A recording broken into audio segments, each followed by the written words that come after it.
Hello everyone and welcome to today's Wealth Exchange webinar, Canadian Tax Insights, How High Net Worth Investors Should Navigate Today's Tax Environment.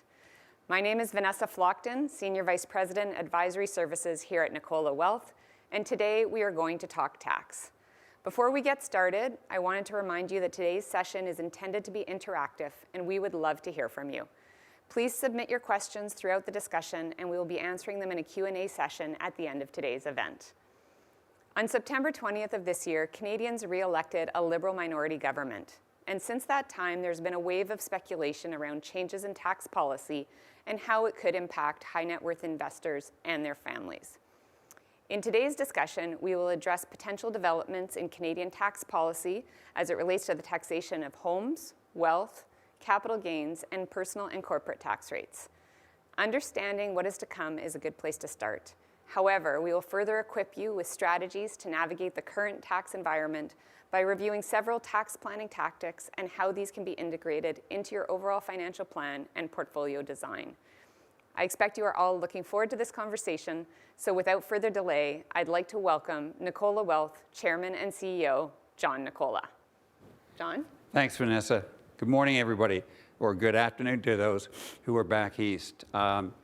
We're going to be dealing with a pretty heavy subject today, and I was about to suggest that it might be better if most of you got a stiff drink, but I realize it's a bit early for that.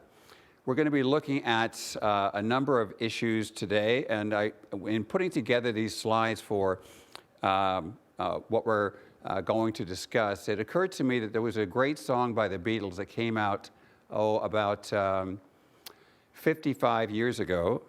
And I'm just going to see if I can get it to come up on the screen for you. There we go. It was called The Tax Man.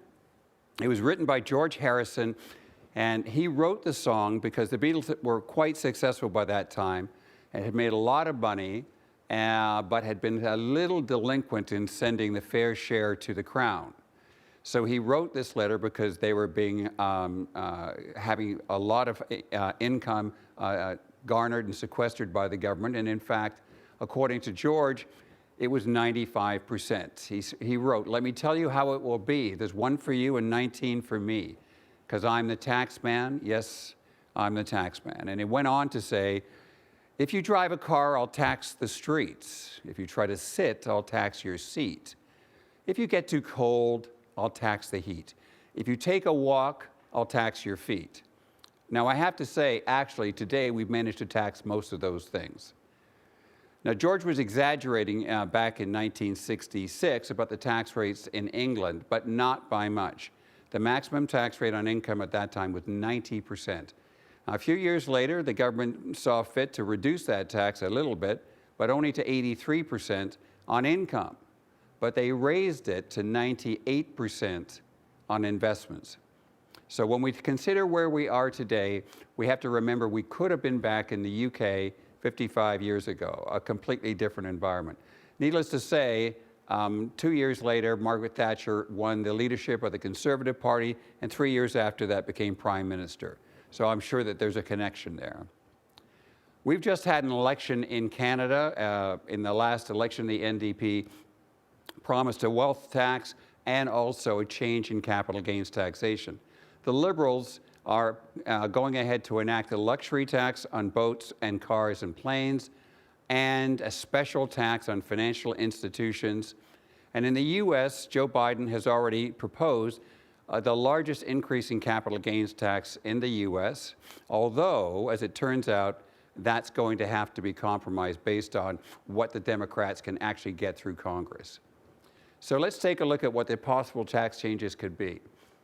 1% tax on wealth over $10 million proposed by the NDP, capital gains tax going to 75%, a 3% tax on banks and life cos on profits over $1 billion, a luxury tax of 20% on planes and cars over $100,000 and on boats over $250,000.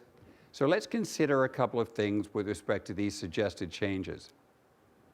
Let's start with the banks and the life cos. Those seem to be very easy to attack. They're making record profits. Unfortunately, they're widely held in pensions, retirement plans, and mutual funds. So any tax like this effectively is a tax on retirement savings. The new Biden tax rates for capital gains are no longer going to be 43.6% as originally proposed. They're going to be 28.8%. Will that have an impact on what we can do in Canada? Since our capital gains tax rate in BC, for example, effectively is already almost 27%. And wealth taxes, they've been dropped by most other countries, and those that still have wealth taxes, like Bermuda and Switzerland, have no income tax. Now, France, between 2012 and 2018, when they canceled their wealth tax, averaged at revenue of 5 million euros a year. 5 million, not billion, euros a year. You have to appreciate France is an economy that's almost twice the size of Canada. Somehow, our Parliamentary Budgetary Office estimates that if we put in a wealth tax, we would collect over $5 billion a year. So there's a very big gap between the reality of France and the estimates of the PBO. As I said, we've just had an election, and in that election, there's sort of this kind of image, this pejorative about the 1% against the 99%. You know, they've got all the money, they've got all the income, and it's completely unfair. There needs to be a redistribution of wealth and a redistribution of the income. And the interesting thing is that a lot of the facts support this as actually being true. This is from the Center for Canadian Policy, the Canadian Center for Policy Alternatives, showing that the 1%, let's say in BC, have 15 times the income of the average of the rest of the population and 15 times the wealth. If we take a look at other analysis, this from the National Bureau of Economic Research and The Economist, in the US, the top 1/10 of 1% of the population has as much wealth as the bottom 90%. And in terms of income, the top 1%, again in the US on the income side of things, have as much income as they had in the 1920s and virtually double the income as a percentage of total income distribution that they had about 40 or 50 years ago. And in Canada, wealth inequality, the top 20% of the population has 67% of the wealth.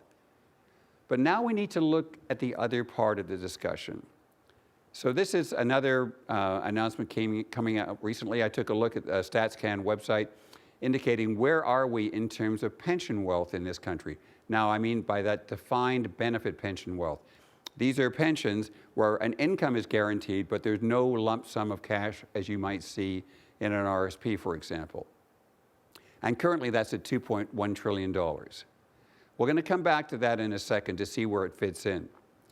Now, in order to be in the top 1% income-wise in Canada, on average, you've got to have an income of roughly about $240,000 a year, depending on the city you're in.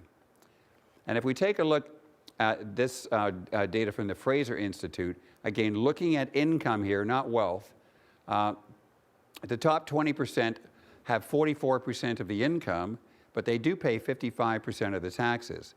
The bottom 20% only have 5.5% of the income and pay 2.3% of the taxes. In fact, only one income group pays a higher percentage of its income on taxes than they make, and that is, in fact, the top 20%. Another thing to look at, and this is a measurement that you see globally, all countries in the world, there's about, well, not all countries, but maybe 170, are ranked according to what is called the Gini coefficient. It's really meant to be a measurement of how equal or fair financially, from a wealth and income perspective and benefit perspective, one country is compared to another. Bottom line with the Gini coefficient, the lower your number is, the more equal you are as a society. This is just an example of about 8 or 10 countries, and on the right-hand side, we're taking a look at tax revenue. You can see countries like the United States and Chile collect a much smaller percentage of their GDP in taxes than countries like France and Italy. But it's interesting to look at this in a bit more detail. Take the three countries in the middle, Canada, Britain, and Japan. On average, between the three of them, they're exactly at the OECD average for countries in terms of taxation, and they're almost identical in terms of their Gini coefficient. So that seems consistent. But now let's look at France and Italy.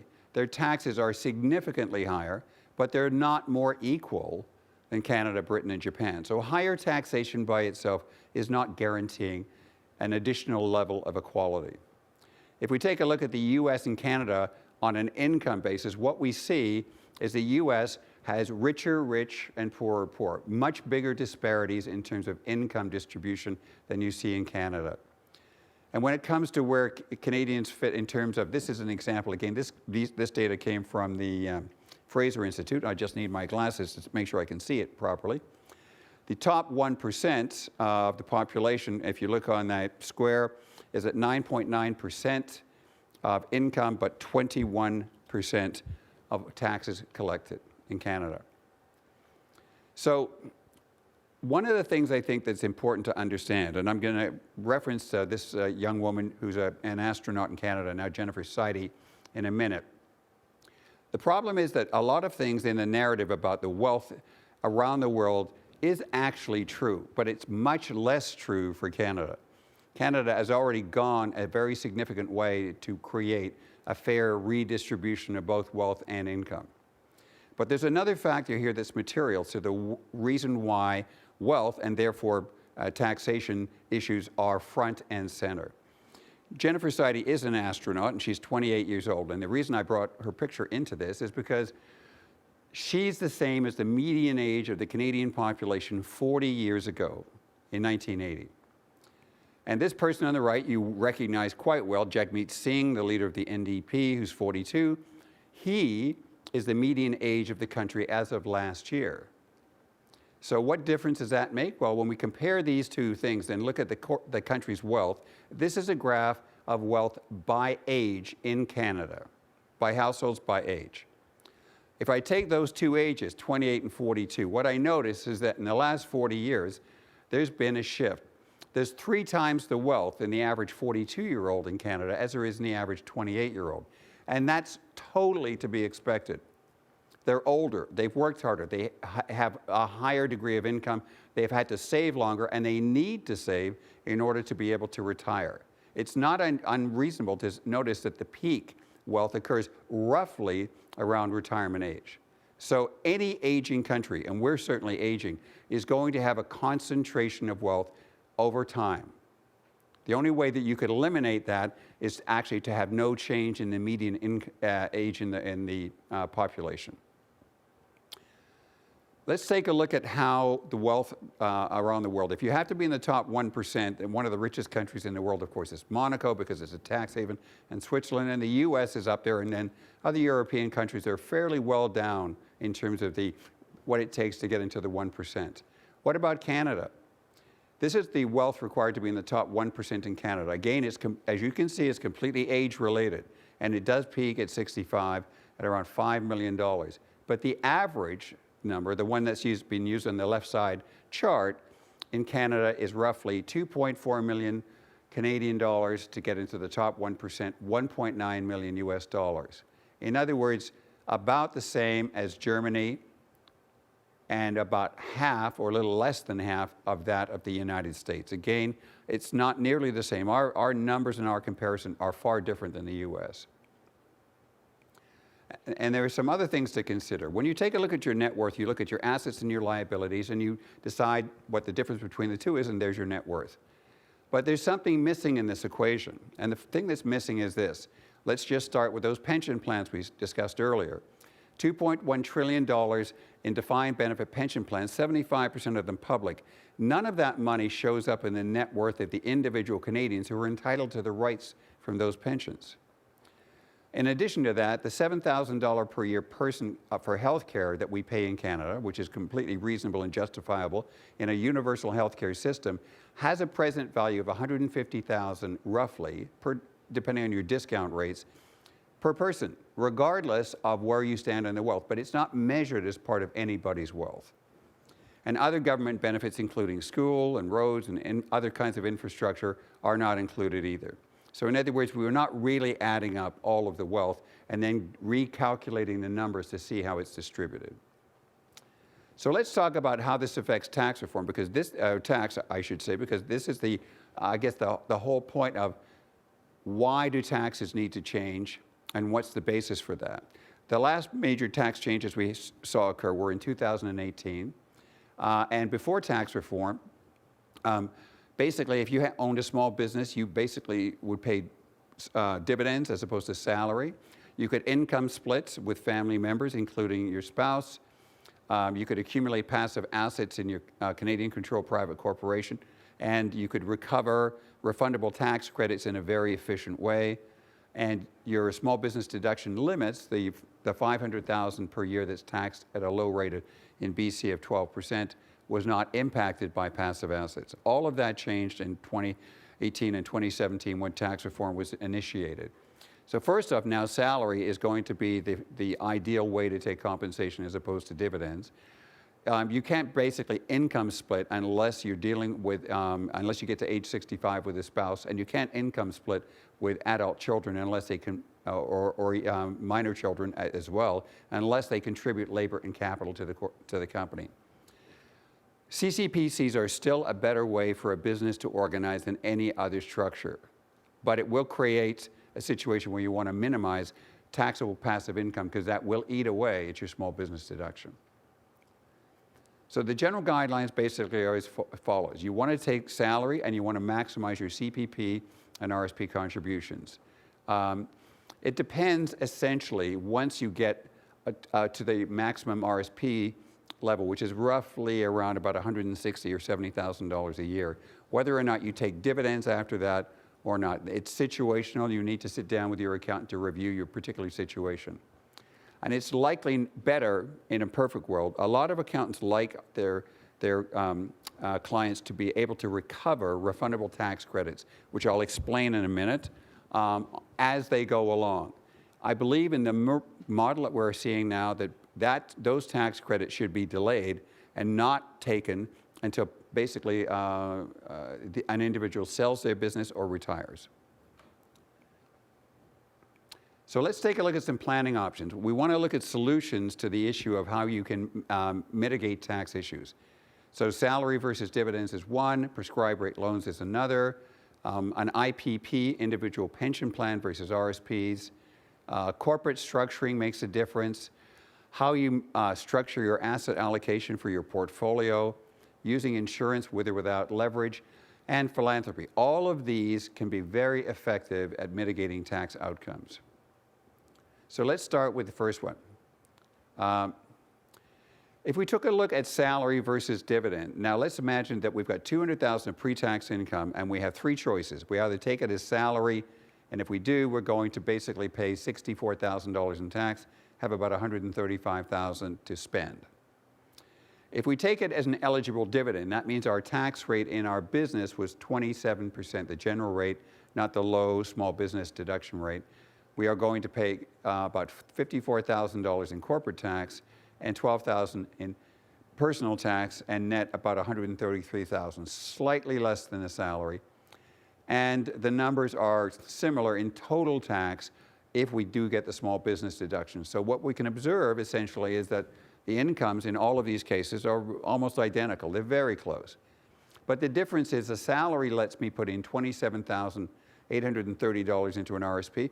And if I had an IPP, which would make sense if I was over the age of 45 or 50, I could probably put in $45,000. I can't do that if I take dividend income.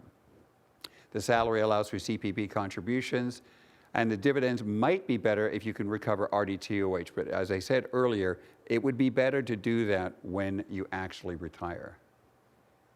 Prescribed rate loans. So just imagine we have this couple, Bob and Jane, and they've got some personal capital. They lend it to a family trust.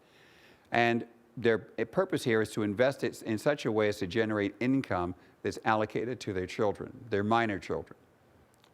They have to take back 1% to meet government requirements, which is the prescribed rate today.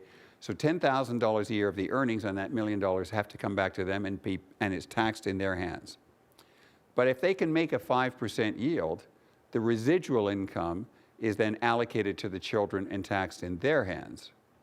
So the considerations are, if you do this, you have to consider the cost of setting up the trust, maybe $5,000.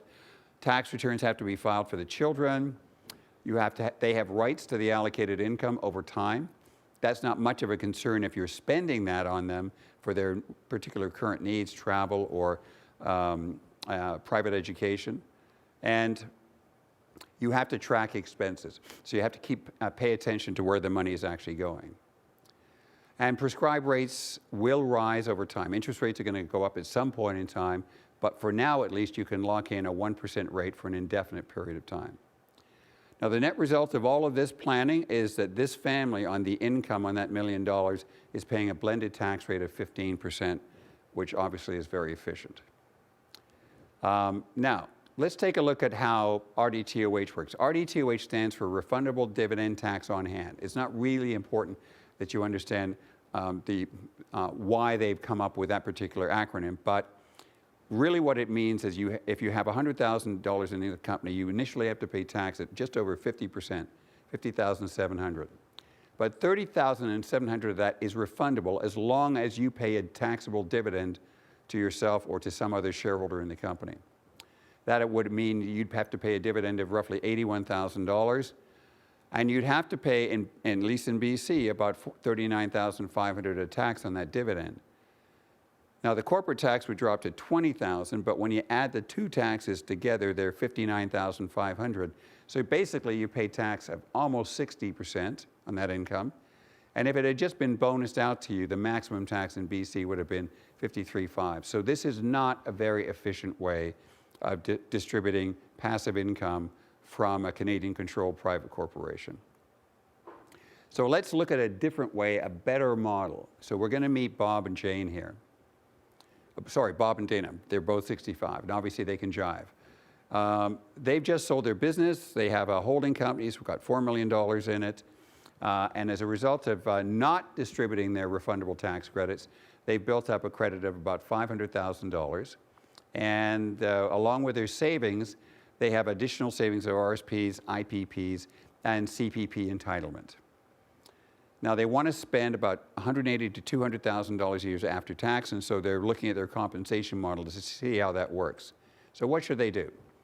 They should defer all of their RSP, IPP, and CPP payments until age 71, and they should take only dividends from 65 to 71 from their holding company. See what happens when they do that.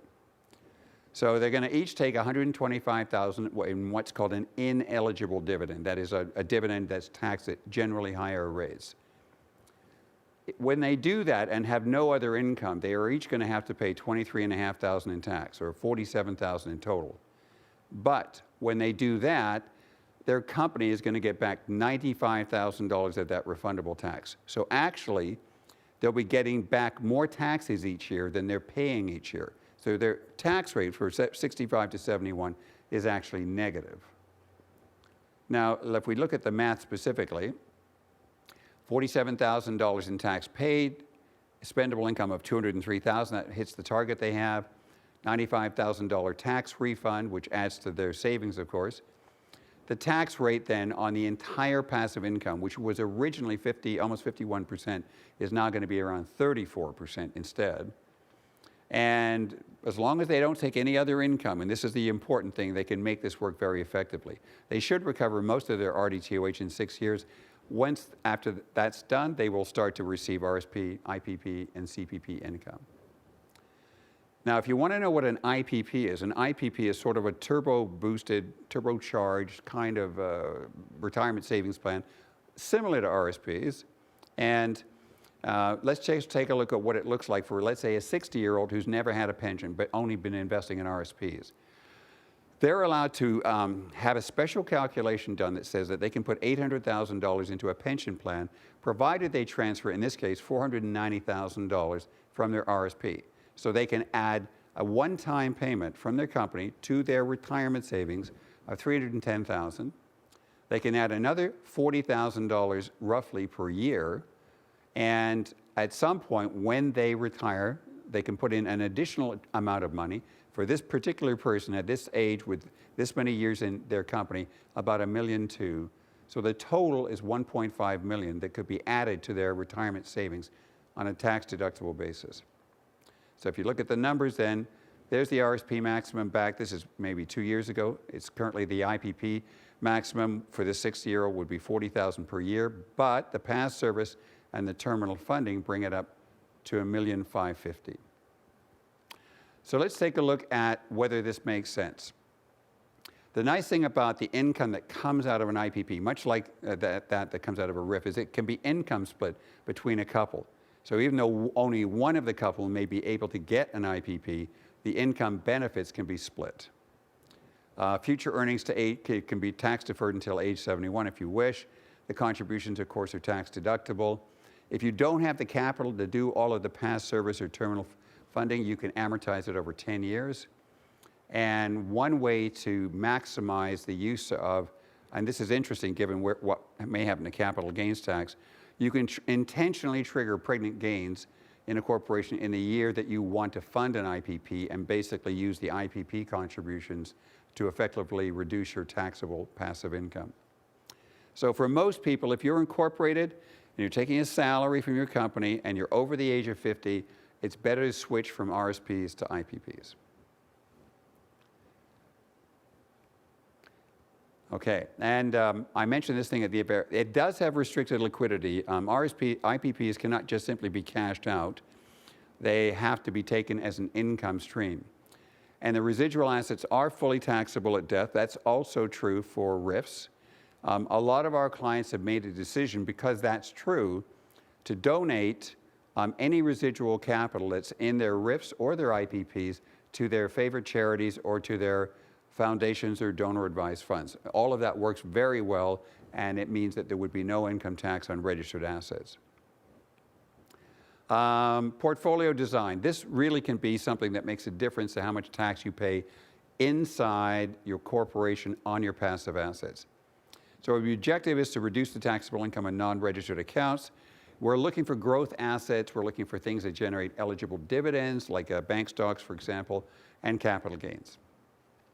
So what does a private corporation asset allocation look like ideally? Well, it would include equities, foreign and Canadian, real estate, insurance, private equity, and alternatives. All of these being relatively tax efficient compared to things that generate a lot of interest income, like bonds, mortgages, private debts, etc. So these are all interest bearing, and they're taxed at generally high rates unless they're held in registered plans or TFSAs. So the objective here is to combine these two. We want to get an ideally balanced asset allocation model. So even though we do want to reduce taxes, we don't want to take risks that are unnecessary. When I blend these two together, I get the asset allocation for all the assets that you see above, which is quite balanced. Now, this is a complicated slide, and one that I'm going to have to put my glasses on to read. But basically, it's a model that we built to show what this asset allocation would have performed like for our clients over the last 5 years. What return would they have made, and how much tax would they have paid? So at the top, you've got an asset allocation showing Canadian equities, foreign equities, real estate, no fixed income, insurance, and private equity. And it shows then the weighted return for each of those asset classes. And at the bottom, it shows the actual financial results, which I'll show you in a chart form in just a second. So the bottom line results are as follows, okay? The $4 million portfolio that's mentioned here, the same one that Bob and Dana had, has generated $350,000 of average income over that period of time. But only $98,800 of it has actually been taxable on average for the last 5 years. That's triggered $52,000 in tax. Now that's got combined personal and corporate tax over the last 5 years. Now, that has meant that the average return has been 8.8% net of fees. And once I take away the taxes, it comes in at 7.5%. This is for a corporate portfolio. And that means then that the average tax rate over the last 5 years on those assets has been under 15%. So how you design your portfolio has a very big impact on the effective tax you pay. So even though theoretically your tax rate is 50.7%, your practical tax rate is nothing like that. Let's take a look at philanthropy, because this is an effective area for a lot of our clients. And there's 4 categories here. The first is in terms of public assets. The advantage here is you get a full tax credit on any gift you made, and you eliminate the capital gains that might otherwise have been payable on that gift. The tax savings in BC and Ontario, for example, when combined, can be as high as 80% of the gift. On private companies, it may surprise you to learn that you can actually donate the shares of a private company to an arm's length foundation or donor advised fund. It can't be something that has any connection to you. There are valuation issues. You need to do something to objectively determine the value of your shares. And probably the easiest way to do that is to donate preferred shares in a private company and agree to pay a specified dividend. So we have found this has worked out for a number of our clients quite well. And it may make a lot of sense to use insurance, life insurance, to redeem these shares at death. There are a lot of special tax credits, which we can't go into today, that would justify that. Another approach is to take a look at flow-through shares. Now, I will agree, we do not sell flow-through shares to our clients, but we do research on them to determine which ones are working out the best. They can be a very effective tax shelter. You have to watch out for alternative minimum tax. It can really make it difficult to be efficient on flow-throughs. And a lot of flow-throughs advertise that they're very effective in terms of also being part of a charitable gifting program. That's the part I disagree with completely. I see little or no benefits to flow-through shares as part of a charitable strategy. It's just as easy to simply make a cash gift. But they are effective in terms of a standalone strategy. And in terms of insurance, some policies, in terms of gifting policies, have a value that's far in excess of the cash value. So the tax credits on certain policies can be quite significant. And in many cases, the premiums are tax deductible. One thing to look at is a donor advised fund. This is almost like your own kind of mini foundation. And we created our own private giving foundation in 1997. It now has about 300 different donor advised funds with about $150 million of current assets. And last year gave away $10 million in distributions to various local and international charities. We made an arrangement at the beginning in 1997 that whatever the costs are to run the foundation, we would fund. All the administration costs, the filing costs, the reporting costs. So clients are not paying anything additional to have a donor advised fund there. It can be a very simple, effective way to create a place to build capital and create a long-term endowment structure for philanthropy.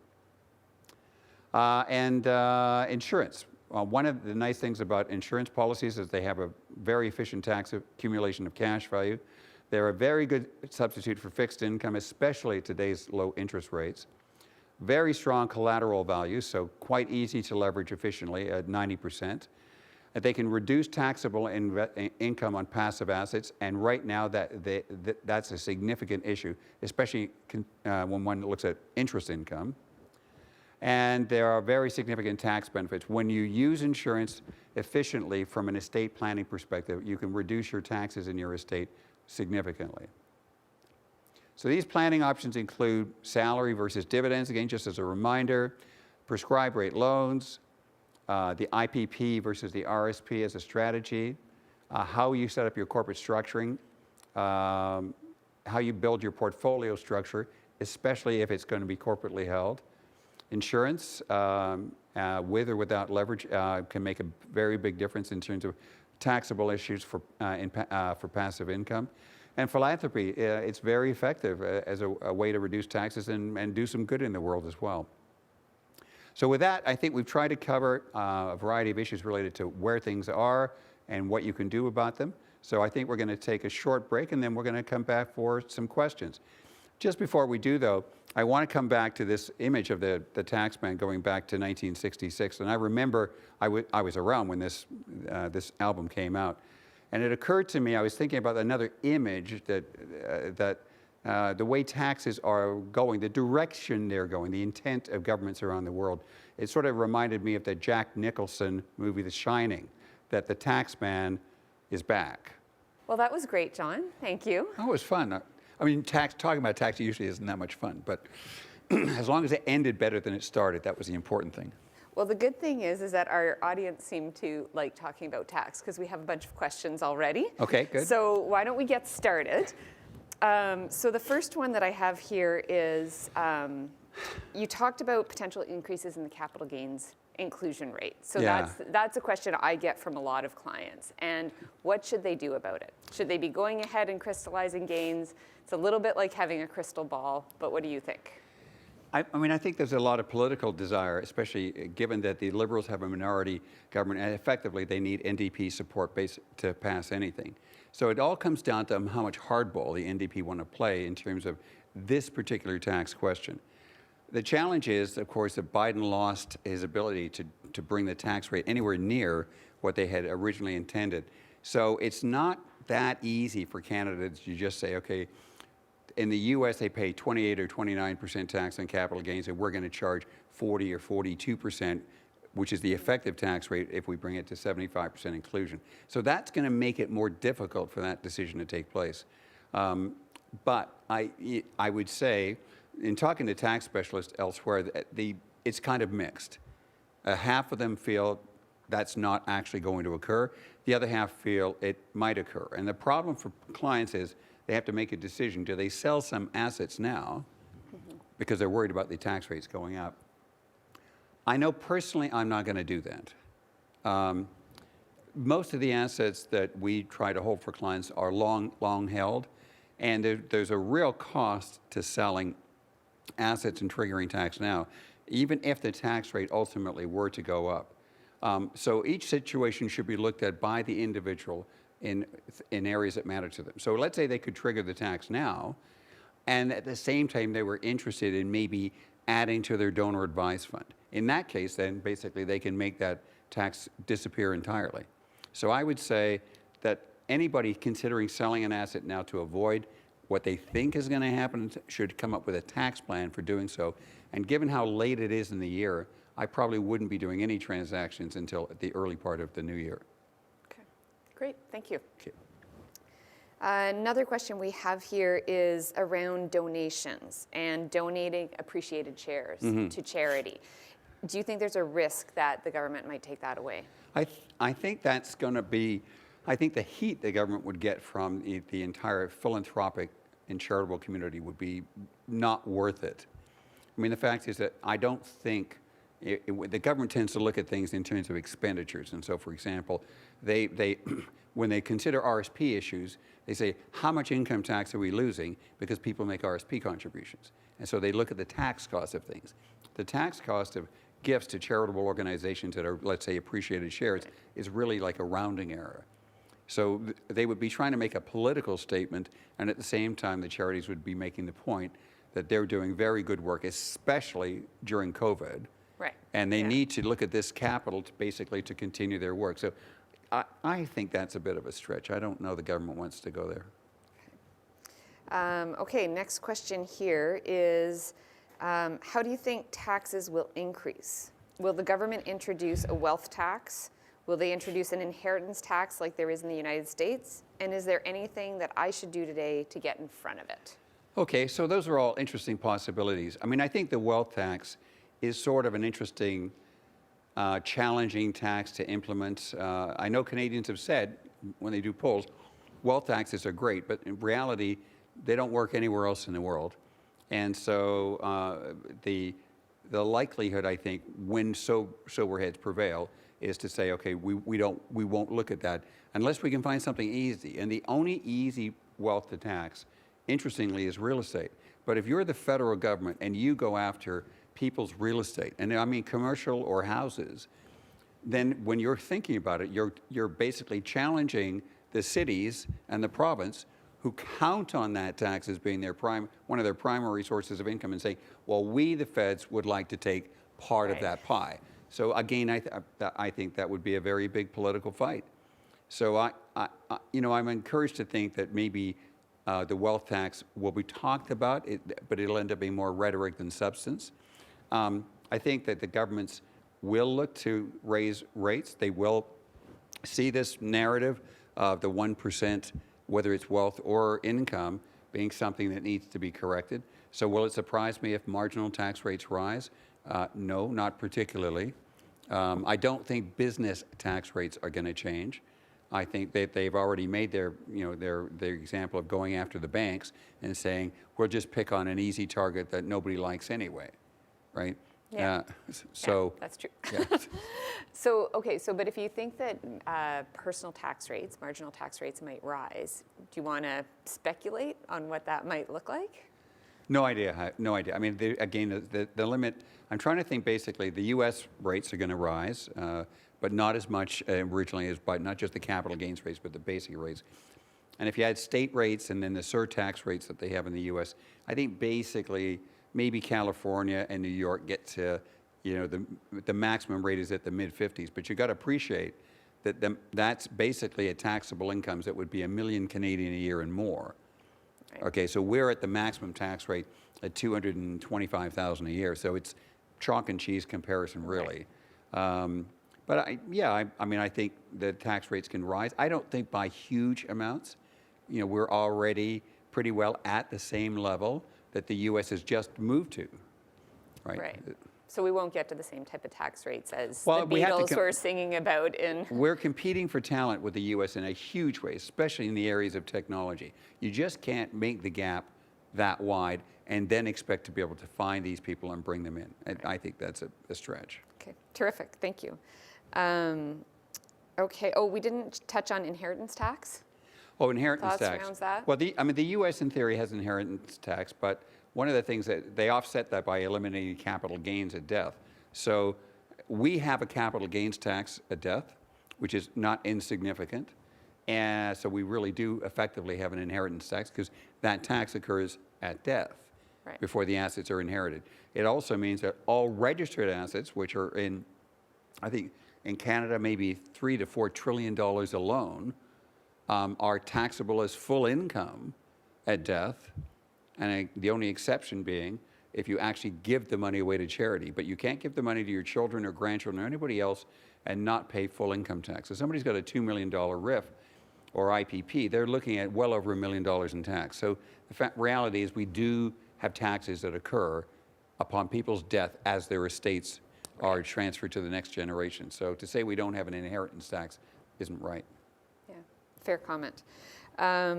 Okay, so this is an interesting question. Do you think that there's taxes that will not, or things that won't be changed? So specifically, tax on principal residences or income splitting of pension or retirement benefits? Well, again, I think, and again, I'm looking at this from a political perspective because, if I'm the Liberals, or for that matter, even the NDP, I want to pick my battles. So given how many people benefit from income splitting at retirement, I don't think I really want to pick on millions of citizens and say, I'm going to take away one of your more valuable retirement benefits. And on housing, it's much the same thing, isn't it? Now, could they make exceptions? Could they get cute about things and say, okay, you can income split, but once you go over $100,000 a year of income splitting, then it all has to be allocated to one person. Yeah, that way they've kept, quote, the middle class happy, who are not splitting more than $100,000. And you could, in theory, you could do that on homes. You could say, okay, you get a tax-free capital gain of $1 million when you move your home from A to B to C, or sell it, or whatever, or give it to your kids. But if it's $5 million, now you pay tax on the amount over $1 million. That's essentially what they're doing with the banks. They're basically charging a surtax on profits over $1 billion. Right. So they're eliminating a lot of Canadian companies and small banks and credit unions from having to worry about this as a financial services tax. It's only a big bank, big life insurance company tax. Right. Okay. Not a tax that anybody would want to have in terms of on their homes, I'm sure, but no, probably they wouldn't. Probably not their first stop. Okay, this is a more complex one. Do you think the dividend tax rate will go up, and how likely is it that the government will try to restrict RDTOH recovery like the proposals floated in 2017? And should one pay large dividends in advance of the next federal budget? I would certainly not suggest that one pay large dividends in advance of any particular budget. I think people have to take a look at the history of there was a gap actually for quite a few years between dividends and other forms of compensation from Canadian-controlled private corporations, and the tax rates were lower, for sure. And so that the blended corporate and personal tax rates on those dividends meant if you could take dividend income, you would say 5 or 10% total tax as opposed to taking salary. Well, that's, as you can see from the example we looked at earlier today, that's just no longer true. So in other words, the playing field is already level. So it's hard to imagine them trying to make it so that it's against the distribution of dividends. And as far as RDTOH is concerned, in theory, as you saw, if you recover RDTOH today, you actually pay almost 60% tax. So the only way this works is you have to defer the collection of the RDTOH to a point where you don't have much other taxable income. Right. And so people have to intentionally say, if they're 40 years old, they might be paying 50% tax in a company for 20 years, 25 years, and then just think of that as like a savings account, right. and they're going to recover that later. So the government is collecting the tax now. And so I would think from the government's perspective, they're going to look at this and say, fine, we're happy, give us the money, and we'll take it. So I'm not expecting to see large changes in dividend tax rate, and I don't think it would make sense for people to pay out unusually large dividends ahead of a concern about rising dividend rates. I mean, I guess based on what you've just said, I mean, what's key for everybody is to have their situation looked at as individuals. Correct. And that none of these strategies operate in isolation. Right. So, I mean, most of our clients have accountants, and they should be sitting down with the accountants and saying, okay, well, look, how does it work if I do it versus if I don't do it, right? I think generally speaking, I wouldn't intentionally trigger a capital gain to get a lower rate of tax unless I automatically had another strategy that was going to mitigate the tax I just triggered in the first place. Okay. So income splitting on IPPs with both spouses, can this be done at any age? My understanding is you have to be 60 to do the income splitting from an IPP. I may be wrong on that. I think that is something that I'd need to take a look at. I think I actually know the answer to that Yeah? one, John, because I did have a client who had an IPP and retired at 55, and because it's under pension legislation, they were able to income split at age 55. Yeah, well, that's a very good result. Okay, assuming early 60s and semi-retired, should I move $1 million into an IPP or life insurance? Pros, cons. Oh, those are two different things completely. I mean, the $1 million going into the IPP, presumably, I mean, $1 million assumes that there's a special terminal funding. So the $1 million going into the IPP, in a situation like that, the next year, the person has to start taking pension income because it's forcing, it's the person saying that they're retired, which is fine if they intended to do that. And the person, on the flip side, the person who wants to put $1 million into an insurance policy, absent that being the annual premium each year, basically can't just drop huge amounts of money into a policy and still have the policy tax exempt. So generally, you would never have that choice between those two things. If you can put $1 million into an IPP, it's because you're probably 60 plus years old and you're about to retire. If you can put $1 million into an insurance policy, it's because you've had the policy for the last 10 years, but you've never fully funded it, and now you have this additional deposit you can put. But the two things are completely incomparable, really, to each other. One is a place to put money where it's going to compound in the future tax-free, like the insurance policy. And the other one is simply to turbo boost your retirement income, which you're going to start next year. Right. Okay. Terrific. Thank you. Okay, this question. Based on your interactions and what you hear so far, which changes to the tax system do you think are most likely in the next budget cycle?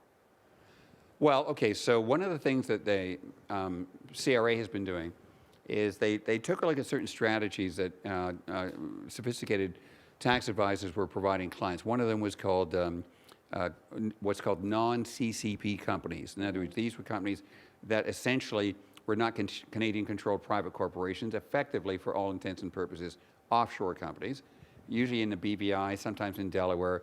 And Canadians could own these companies and do transactions so that their passive tax rate would go from 51% to 27%. So it was a very big drop. And the government didn't like this, but the Department of Finance didn't change the rules sufficiently to allow this to be banned. So CRA has gone after a number of these, and it looks like they're going to go after all of them. and basically reassess them and saying that essentially they're offside from a tax perspective. Whether or not they're going to win is really not the point. When they reassess somebody, they can go back 3 or 4 years. When they go back 3 or 4 years, they're talking 2018 and usually maybe even 2017. They're reassessing all your returns between then and now. They're charging you the tax that they think you should have paid. They're charging you interest, typically at 5%, which is not deductible. So really what happens, of course, is people immediately, whether they're going to win or lose in an appeal, pay the tax because it's expensive money. Right. Which means, number one, CRA wins round one. Right. Because they've got the money. Okay, and then you have to decide if you're going to fight the appeal and stuff like that. So CRA is being aggressive there, and they're going to be aggressive in something called capital gains surplus strips. These are ways of converting what might have been dividend income into capital gains. It looks like that will be something that they will also take a harsh look at. So another way for the government to effectively change tax rates is to spend more money on what they call enforcement and allow that enforcement to collect more revenue from each of the people that is being assessed. And I think you're going to find that the CRA will continue to be more aggressive and reasserting itself, I should say, in that area. In terms of what tax rates I think should go up, personally, given how tax rates work around the world and given especially how they work in the US, I would say our tax rates are already higher across the board. So it's really hard to imagine where it would fit. But if you looked at tax policy compared to, let's say, Europe, remember the slides we talked about, Italy, France, and Sweden all have much higher tax rates than Canada. Well, their income tax rates are not higher. Their business tax rates are not higher. It's their consumption taxes that are higher. Right. And so if you ask me where do we have room potentially to change the tax environment, it would be in consumption taxes, basically sales taxes and GST. Right. Okay, great, thank you. Okay, so one question here, this is probably a quick one. What do you expect the new capital gains tax to be, and when do you anticipate that increase would occur? Well, I actually don't think it'll change, but if it were going to change, it'll certainly be by the next budget, I would think. And typically the budget's in the spring, so it's in March.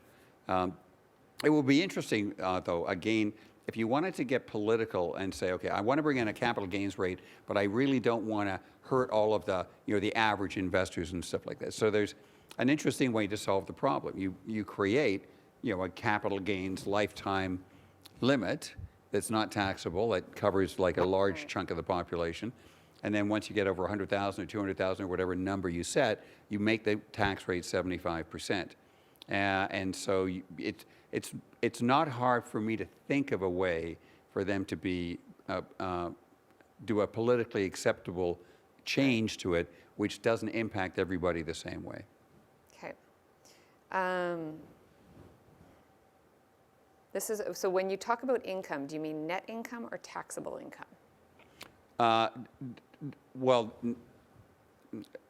net income, I mean, the way I describe net income is I would take, because there are three things that you're looking at here. So you saw in that slide that we looked at on the portfolio.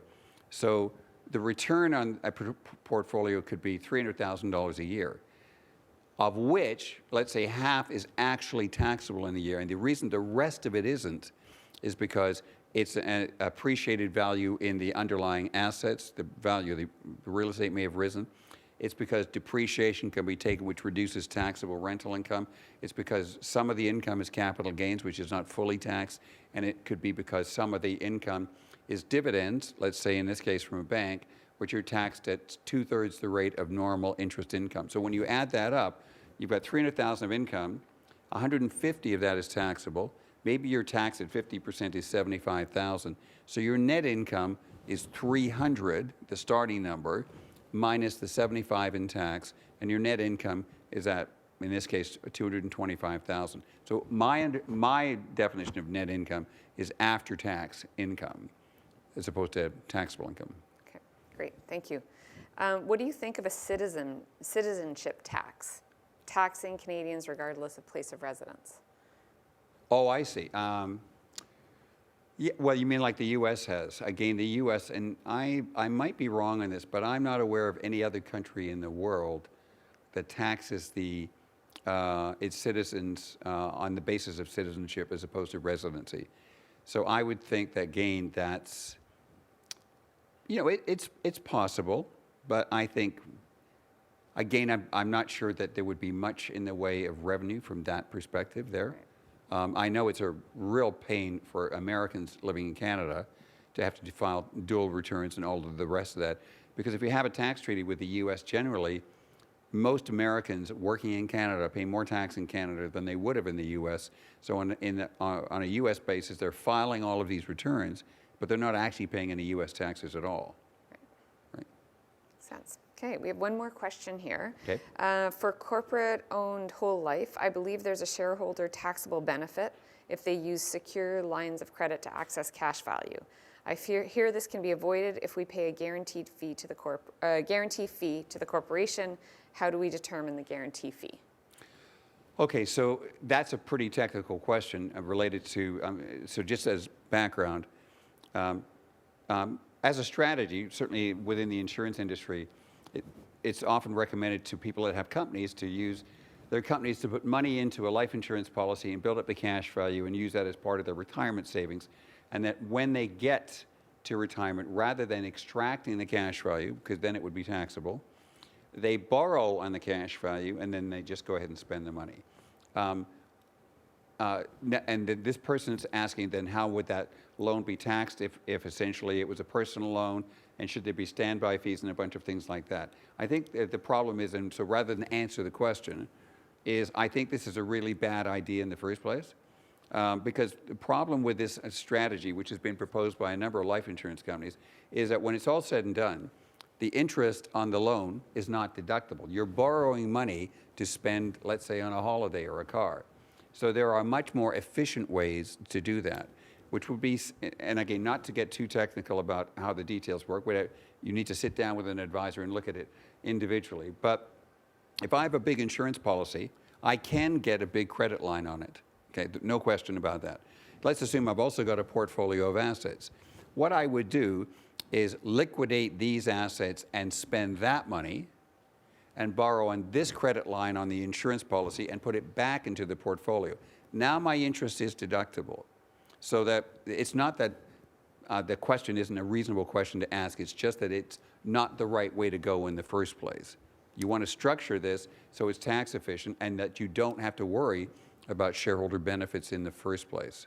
So I would think that what you want to do is take a look. Life insurance is fine as an investment strategy, along with a normally balanced portfolio. When you want to start to take your income out, that's a separate planning strategy. But bottom line is never borrow money for personal consumption. It's really just a bad idea. Okay? Okay, that's good advice to finish up the webinar with, John. Thank you for your time and the presentation today. And for anyone who's submitted questions weren't answered today, we will be posting answers on our website along with additional helpful information on tax. And if anybody would like any content delivered directly to your inbox, please subscribe to our weekly newsletter. Thank you, everybody, and have a great day. Thank you.